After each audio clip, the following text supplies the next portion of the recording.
sur le domaine familial de la famille Munier à Duyé. Je m'appelle Jacques et voici Véronique, mon épouse. On voit en fait une carte du village, le centre du village, avec les terrains qui sont tout autour du milieu bâti sur une surface de 420 hectares. On cultive principalement la vigne. Ici on est dans un cépage qui s'appelle le Doral. Le Doral, une petite baie, en fait un cousin du Charmont, qui est un croisement issu de Chardonnay et de Chasselas, un cépage de chez nous. Les arbres fruitiers sont les pommes, les poires, les pruneaux, mirabelles, reine-claude, diverses variétés de cerises, abricots, pêche, nectarines. Les Scooby-Doo, on en a une. Waouh! Ici, on a la Louise Bonne. Oh. Et là, on a la Pacams.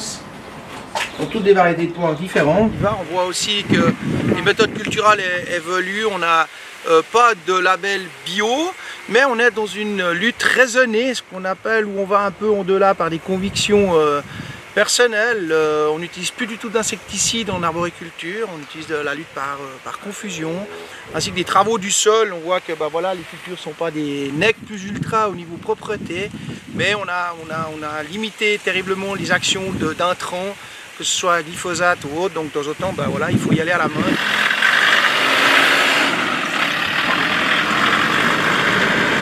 Travailler avec nos apiculteurs qu'on ménage et pour qui on attache beaucoup d'importance, parce que les abeilles sont très importantes au niveau de la pollinisation. Donc si on peut avoir des ruchers tout près de nos vergers, c'est tout bénéfique.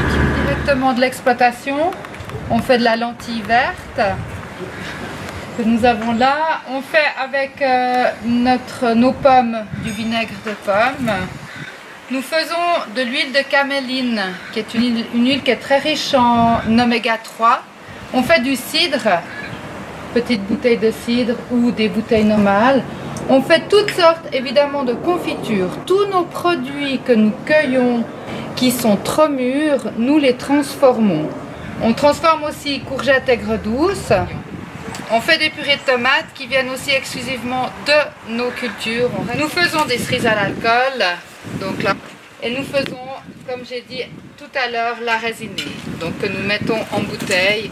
Dans la méthode de culture, voilà, on a parlé de proximité. C'est vrai qu'on n'a pas le label bio, mais pour nous, ce qui importe, c'est cette prise de conscience que la terre, c'est pas celle qu'on achète à nos parents, mais plutôt celle qu'on emprunte à nos enfants, avec une vision à long terme. Et puis si dans ce dur labeur, qui est le plus beau métier du monde, on a tendance des fois à baisser les bras, on n'oublie pas de lever le coude. Santé.